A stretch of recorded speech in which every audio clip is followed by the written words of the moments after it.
Hello everybody, Joe Thomas here at Finch. I've just been speaking to Sean Dyche, head of Everton's trip to Ipswich at the weekend.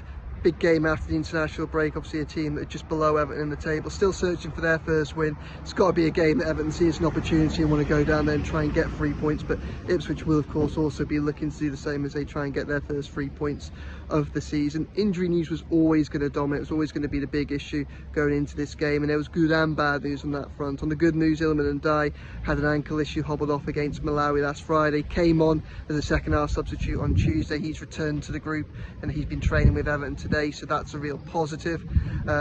Coleman's making progress, he's back with the group, and it looks like Mykolenko will be good to go as well. So it looks like Mykolenko will probably start and boost that left side of the defence, but Nathan Patterson's still a bit of a way off. James Garner has picked up a back injury which has the potential to be serious. They're still waiting for it to be fully assessed, and I think it'll be next week before they know the full extent of that issue. Obviously it was a back injury that caused him to have a real problem at the start of his Everton career, ruled him out for a good few months, that did. So there'll be a bit of concern on that front. Obviously he was a right back option, so if Coleman loses the battle for fitness for Saturday, then it looks like Ashley Young will be the only option really there available to Sean Dyche.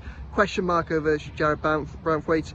He's over his injury, but only just, and therefore it's his training schedule that's the concern for Dyche. So whether or not he's going to be involved at Ipswich is a decision that's going to be made in the next 24 hours apparently. Obviously there's a big difference in that back line, I think, if you have Branthwaite available, Mykolenko available and Coleman available. So we'll have to wait and see how Everton line up. But whilst there's some issues there, obviously in the middle, Garner out, and Timo Robenham is probably one of the other big news points from today. He's suffered a foot injury, which means that he looks like he's going to be out for weeks as well. So we're kind of in that horrible little almost cycle with Everton where it feels like just as some players are on the verge of coming back, others get injured, and this is a small squad already.